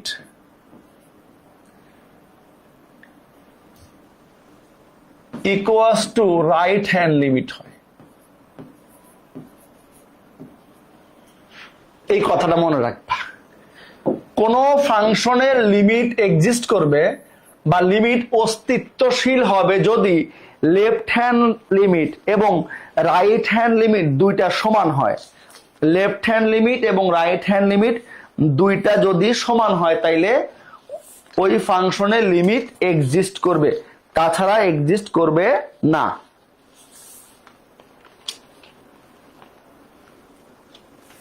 আচ্ছা, এখন একটু খেয়াল করো, আমরা আর একটা জিনিস এখন একটু দেখতে চাই, খুবই একটা ইম্পর্টেন্ট জিনিস। এইটুকু লিমিট নিয়ে বুঝলে আপাতত চলবে। আচ্ছা,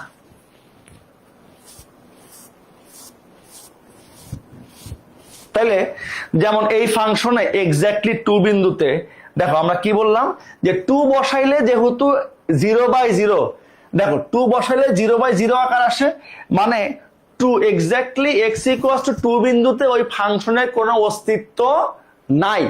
অর্থাৎ এটা আমরা আরেকটু পরে আর ভালো বুঝবো যখন আমরা অবিচ্ছিন্নতা এবং বিচ্ছিন্নতা দেখবো, তখন আর ভালো বুঝবো আর কি। হ্যাঁ, আচ্ছা, তাইলে এটুকু মনে রাখবো যে ফাংশনের লিমিট এক্সিস্ট করবে যদি লেফট হ্যান্ড লিমিট এবং রাইট হ্যান্ড লিমিটটা সমান হয়। আচ্ছা, তাইলে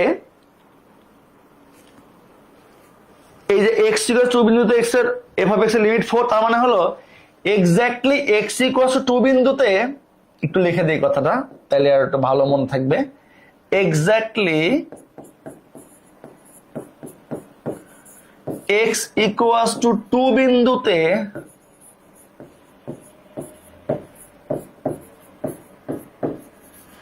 কোন ফাংশন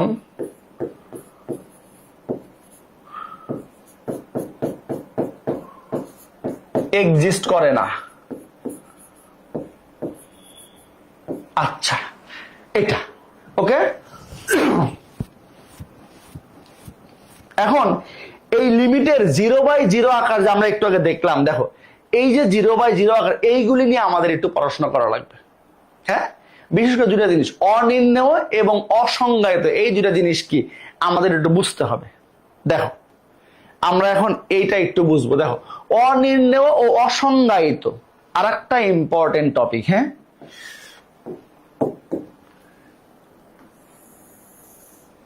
কি লিখছি?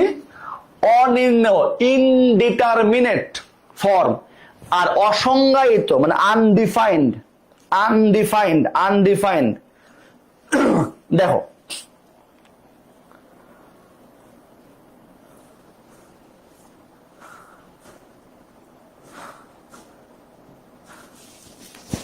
দেখো একটু খেয়াল করো, এখানে একটা ইম্পর্টেন্ট কথা লেখা আছে, সকল অনির্ণেয় আকৃতি অসংজ্ঞায়িত, কিন্তু সকল অসংজ্ঞায়িত আকৃতি অনির্ণেয় নয়।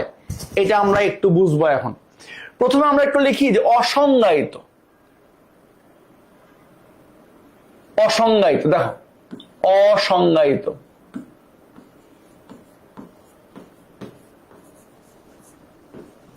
কি লিখলাম? অসংজ্ঞায়িত।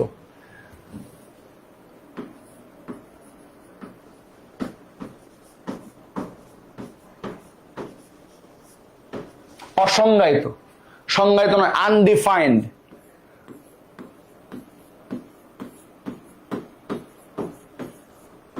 কি লিখলাম? আনডিফাইন্ড, অসংজ্ঞায়িত। হ্যাঁ, আচ্ছা, এখন অসংজ্ঞায়িত কথার অর্থ কি? অসংজ্ঞায়িত অর্থ কি বলো? অসংজ্ঞায়িত বললে একটা চেহারা আমাদের সামনে আসে, কোন চেহারা বলো তো?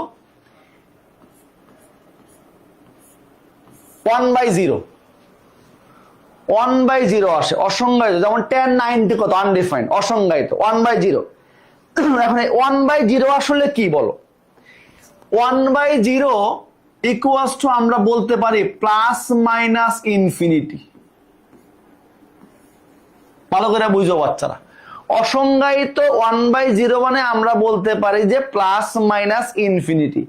এখন প্লাস মাইনাস ইনফিনিটি কেমনে হয়? একটা ছোট্ট এক্সাম্পল দেই। ধরো 1 কে তুমি ডিভাইড করছো কত দিয়ে? 0.1। 1 কে ডিভাইড করলাম 0.1 দ্বারা, কত হবে? ক্যালকুলেটর প্রেস করলে 10 দেখাবে। আবার 1 কে ডিভাইড করলাম 0.001 দিলাম, এটা হবে 1000। দেখো 0.01, সরি এটা ভুল হয়েছে মনে হয়, 001 না, 001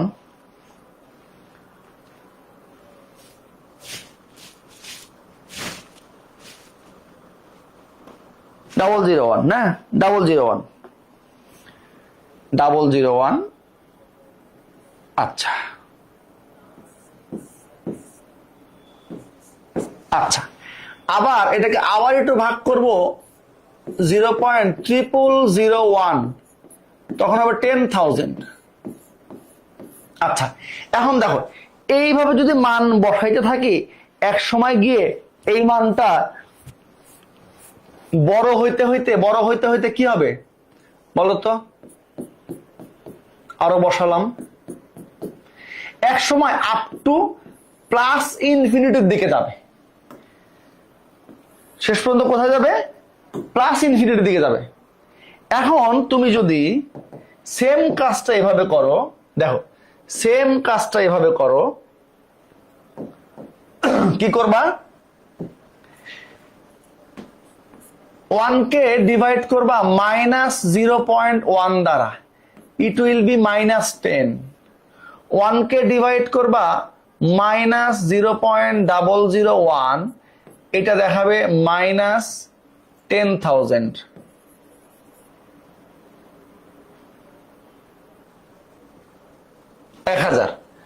আবার 1 ডিভাইডেড বাই -0.0001, এটা দেখাবে -10,000।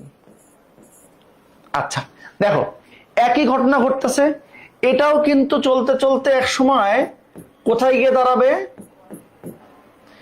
মাইনাস ইনফিনিটির দিকে। কোথায় গিয়ে দাঁড়াবে বাচ্চারা? মাইনাস ইনফিনিটির দিকে। আচ্ছা তাইলে এখন দেখো এখানে আমরা একই জিনিস 1/0 করলে দেখো কি পাচ্ছি? Plus minus infinity. আচ্ছা এখন এটা গেল অসংজ্ঞায়িত। আচ্ছা মানে সংজ্ঞায়িত না, মানে আমরা একাধিক রেজাল্ট পাবো। দেখো রেজাল্ট কয়টা পাইলাম? প্লাস ইনফিনিটি, মাইনাস ইনফিনিটি, দুইটা। এখন একটু অনির্ণয় আকার দেখে আসি, এখানে কি ঘটনা ঘটে দেখো। অনির্ণয় আকার মানে ইনডিটারমিনেট ফর্ম, অনির্ণেয় আকার, এটাকে বলে ডিটারমিনেট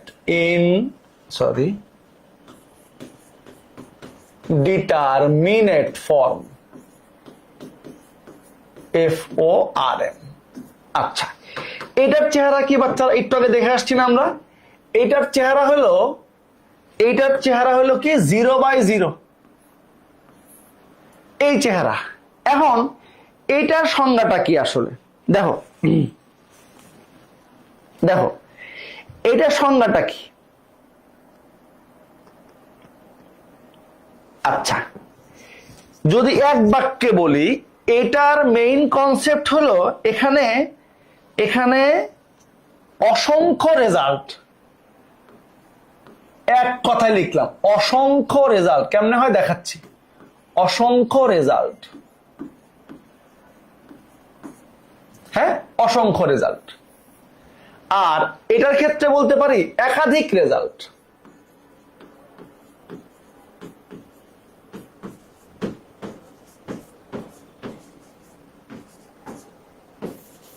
আচ্ছা এখন পার্থক্যটা দেখতেছি, পার্থক্যে আসতেছি। এখন ধরো অনির্ণয় আকার 0/0, আমি একটু যদি চিন্তা করি যে আমরা ধরলাম যে 0/0 = x। হ্যাঁ তো দেখো ছোটবেলার ভাগের একটা মেইন সূত্র কি ছিল বাচ্চারা? ধরো আমি 15 কে ডিভাইড করলাম 3 দ্বারা, ভাগফল কত? 5। তার মানে এই 3 দিয়ে এই 5 কে গুণ করলে এই দেখো 15 হয় না? 3 × 5 = 15। আবার এই 5 দিয়ে 15 কে ভাগ করলে কত হয়? 3। আবার 3 এবং 5 গুণ করলে 15। আচ্ছা এখন এই ভাগের সূত্র অনুযায়ী দেখো এই 0 ইন্টু এক্স 0, আবার এক্স ইন্টু 0 0। এখন ধরো এক্স এর মান যে কোনো সংখ্যা নিবা, এক্স এর মান যে কোনো একটা সংখ্যা নিব, যে কোনো সংখ্যা। ধরো এক্স ইকুয়ালস টু 1 নিলাম, তাইলে কি ঘটনা ঘটে? X equals to 1, 0 into 1 0, 1 into 0 0, অর্থাৎ এক্স ইকুয়ালস টু 1 এর জন্য এটা ঠিক আছে। আবার যদি 2 নেই, 2 এর জন্য সেম, 2 ইন্টু 0 0, 0 ইন্টু 2 0। আবার 3 নেই, তাও ঠিক থাকবে। 4 নেই, তাও ঠিক থাকবে। 5 নেই, তাও ঠিক থাকবে। এইভাবে চলতেই থাকবে। এখন দেখো এই যে 0/0 ইকুয়ালস টু এক্স ধরলাম, এই এক্স এর মানটা আসলে কি? এই এক্স এর মানটা আসলে কত? এটা কি আমি আসলে বলতে পারতেছি? বলো তো বাচ্চারা, এটা কি আমি আসলে বলতে পারতেছি? না, বলতে পারবো না তো। এক্স এর মান যে কোনো সংখ্যা হইতে পারে, কারণ যে কোনোটা এখানে বসাইলেই গুণ করলেই সেম আসবে। তার মানে এই যে ভাগফলটা এক্স ধরছি, এই এক্স এর মানটা আসলে কোন সংখ্যা এটা আমরা কোনোদিনই বলতে পারবো না, এটা কোনোদিনই বলতে পারবো না। অর্থাৎ এক্স এর মান যে কোনো সংখ্যা হতে পারে। দেখো বলতে পারি যে, আমরা এভাবে বলতে পারি যে এক্স এর মান অসংখ্য হতে পারে। দেখো এক্স এর মান অসংখ্য হতে পারে, কিন্তু এক্স্যাক্টলি কোনটা হবে, কি লাগবে, কোনটা হবে আমরা বলতে পারি না। আমরা বলতে পারবো না। এই হলো মূল ঘটনা। এখন দেখো এখানে এক্স এর মান অসংখ্য হতে পারে, কিন্তু কোন মানটা হবে আমরা বলতে পারবো না। এই জন্য এটা হলো অনির্ণেয় আকার। আর এখানে একাধিক মান হবে আমরা বলতে পারি, প্লাস ইনফিনিটি হতে পারে, মাইনাস ইনফিনিটি হতে পারে, বলতে পারি। এই জন্য লেখা আছে সকল অনির্ণেয় আকৃতি অসংজ্ঞায়িত, কিন্তু সকল অসংজ্ঞায়িত আকৃতি অনির্ণেয় নয়। এই কথাটা মনে রাখবা। হ্যাঁ, এই হলো আমাদের অসংজ্ঞায়িত এবং অনির্ণেয় আকারের পার্থক্য। এই হলো অসংজ্ঞায়িত এবং অনির্ণেয় আকারের পার্থক্য। আচ্ছা, এরপরে আমরা আর একটা জিনিস একটু দেখতে চাই। হ্যাঁ, কি দেখতে চাই? দেখো এই যে তোমাদের ম্যাথমেটিক্সে মোটামুটি 7টা অনির্ণেয় আকার আছে, 7টা ইনডিটারমিনেট ফর্ম আছে। এই যে 1 2 3 4 5 6 7, 0/0, infinity infinity, infinity infinity, 0 into infinity, 0 to the power 0, 1 to the power infinity, infinity to the power 0। এই 7টার মধ্যে তোমাদের সবচেয়ে বেশি কাজে লাগবে এই দুইটা জিনিস। তোমাদের এইচএসসি লেভেলে এই দুইটা তোমাদের বেশি কাজে লাগবে। এই দুইটার ইম্পর্টেন্স অনেক বেশি, মনে রাখবা। এই দুইটার ইম্পর্টেন্স অনেক বেশি, এই দুইটা ভালো করে মনে রাখবা। আচ্ছা, এখন অনির্ণেয় আকার, এটা কাজ কি? এটার মেইন কাজ একটু আগে বলছি। দেখো অনির্ণেয় আকার, অনির্ণেয়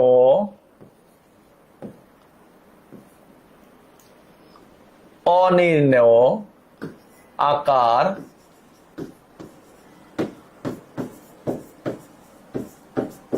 রিমুভ করতে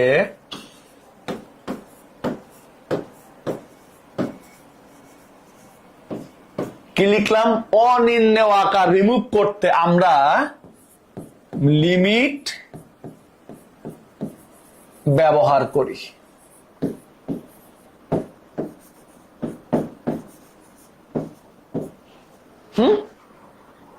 যেমন একটু আগে যে ফাংশনটা আমরা দেখে আসলাম, যে এটাকে এইভাবে যদি লিখি, লিমিট, দেখো x tends to 2, x square minus 4 divided by x minus 2। এখন কিন্তু আর কোনো প্রবলেম নাই, x এর মান কিন্তু 2 না, তাইলে আমরা এটাকে দেখো লিখতে পারি লিমিট এক্স টেন্ডস টু 2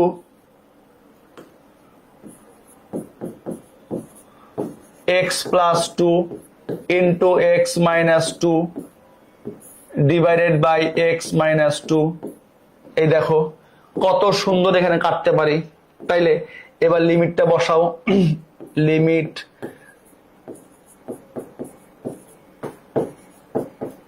অর্থাৎ আরো একটু সহজ করে বুঝো, এই যে 2 plus 2 equals to 4। লিমিট মানে হলো ওই বিন্দুর কাছাকাছি কোন বিন্দুর জন্য ফাংশনের মান বের করা। সহজভাবে বুঝো, একদম সহজভাবে বুঝো। লিমিট এক্স টেন্ডস টু 2 এই ফাংশন, তার মানে হলো এক্স এর মান 2 এর কাছাকাছি হবে। এক্স এর মান 2 এর কাছাকাছি, অর্থাৎ 2 এর কাছাকাছি কোন মানের জন্য এই ফাংশনের মান বের করা হলো লিমিট। ভালো করে বুঝো, ভালো করে মনোযোগ দাও, ভালো করে বুঝো, ভালো করে বুঝো, ভালো করে বুঝো। 2 এর কাছাকাছি এটা মানে হলো, আচ্ছা একবার লিখে দেই কথায় আমি, হ্যাঁ দেখো অর্থ হলো 2 এর কাছাকাছি কি লিখলাম, 2 এর কাছাকাছি এক্স এর, 2 এর কাছাকাছি এক্স এর কোন মানের জন্য ফাংশনের মান নির্ণয়।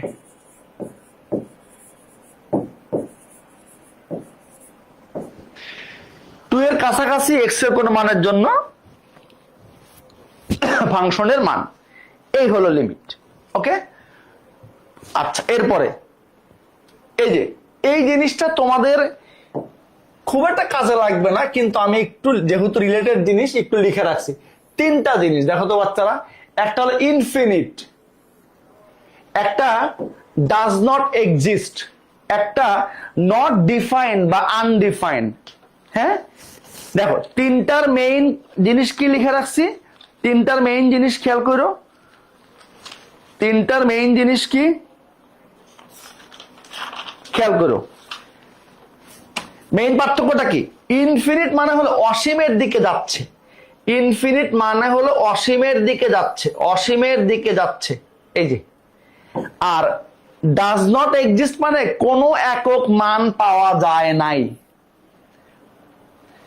3 নাম্বার আনডিফাইন্ড মানে ওই বিন্দুতে কোনো ফাংশন এক্সিস্ট করে না, কোনো ফাংশনই নাই। এবং মজার বিষয় হলো এই 3টা কিন্তু অবশ্যই এক না। হ্যাঁ এই 3টা কিন্তু অবশ্যই এক না, এই 3টা কিন্তু অবশ্যই এক না, এটা একটু মাথায় রাখো। তাহলে আমরা বলি যে এই যে ইনফিনিটি বা infinite not equals to does not exist, not equals to undefined. এই 3টা খেয়াল, 3 জিনিস খেয়াল করো, এটা একটু খেয়াল করো, এটা একটু ভালো করে খেয়াল করো। এগুলা কিন্তু পরীক্ষা আসার মতো কিছু না, কিন্তু এই বেসিক গুলি তোমার জানা উচিত, তাহলে তুমি এটাতে এক্সপার্ট হতে পারবা। হ্যাঁ আচ্ছা, এখন 3টা তুমি এক বাক্যে একটু মনে রাখতে চাইলে কি করবা বলো তো, বলো। যদি বলি যে ইনফিনিটের এক্সাম্পল, তাহলে কি লিখবা, ইনফিনিটের এক্সাম্পল দাও। দেখো যেমন লিমিট খেয়াল করো এক্স টেন্ডস টু, যদি বলি 0 প্লাস 0 দিয়ে প্লাস দিলাম, ফাংশনটা 1/x, তাহলে মানটা কি পাবো বলতো, প্লাস ইনফিনিটি না? এইটা একটা এক্সাম্পল। হ্যাঁ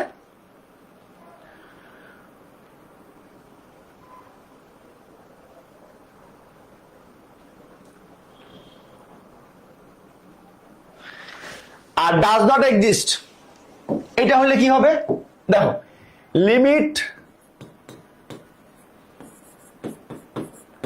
এক্স টেন্ডস টু 0। এখন কিন্তু প্লাস না মাইনাস কোন দিক থেকে আসে এটা কিন্তু বলে দেয় নেই, এটা বলে দিচ্ছি যে প্লাস ডান দিক থেকে আসবে। হ্যাঁ আর সেকেন্ডটা লিখছি ওখানে কিন্তু কোনো কিছু আমি বলি নাই, তাইলে এটা যদি ফাংশনটা 1/x হয় তাইলে এটা দুইটা ঘটনা ঘটতে পারে। ডান দিক থেকে আসলে প্লাস ইনফিনিটি, বাম দিক থেকে আসলে কি হবে? এটা যদি ডান দিক থেকে আসে, ডান দিক হতে আসলে প্লাস ইনফিনিটি হবে, আর বাম দিক থেকে আসলে বাম দিক হতে মাইনাস ইনফিনিটি। এটা হলো জাস্ট ইংলিশ এক্সাম্পল। আর আনডিফাইন্ড কি? আনডিফাইন্ড কি? ধরো এফ অফ এক্স, অনেক চমৎকার জিনিস এগুলি, একটু মনোযোগ দিও, এই বেসিকগুলি অনেক কাজে লাগবে। ইকুয়ালস টু 1/x, যদি আমি বলি x equals to 0, something divided by 0, undefined. এটা হলো এই তিনটা জিনিসের পার্থক্য। ওকে, এটা একটু একটা মনে রাখো আর কি, এক বাক্যে মনে রাখো। আচ্ছা, ম্যাথ আজকে আর আমরা করবো না। দুটা ম্যাথ নিছিলাম, দরকার নাই। আমাদের লিমিট নিয়ে আরো একটু কথাবার্তা আছে, লিমিটের প্রপার্টিজ আছে, এগুলো নিয়ে পরে কথা বলবো, আগামী ক্লাসে করব। আজকে আমরা লিমিটের এইটুকু জিনিস পর্যন্ত পড়লাম। আশা করছি তোমরা এগুলি একটু হলেও বুঝতে পারছো। আর একবার ক্লাসটা মনোযোগ দিয়ে একটু দেখলে আমার মনে হয় যে লিমিটের কনসেপ্ট নিয়ে কারো কোনো প্রবলেম থাকবে না। তারপরেও প্রবলেম থাকলে আমি আবার বলবো, কোনো অসুবিধা নাই। তো আবার ইনশাল্লাহ মঙ্গলবারে লিমিটের অর্থাৎ লিমিটের সেকেন্ড ক্লাসে দেখা হবে। ততক্ষণ তোমাদের সবাইকে আল্লাহ অনেক ভালো এবং সুস্থ রাখুক, এই প্রত্যাশা আজকে ক্লাস শেষ করছি। আসসালামু আলাইকুম রহমতুল্লাহ।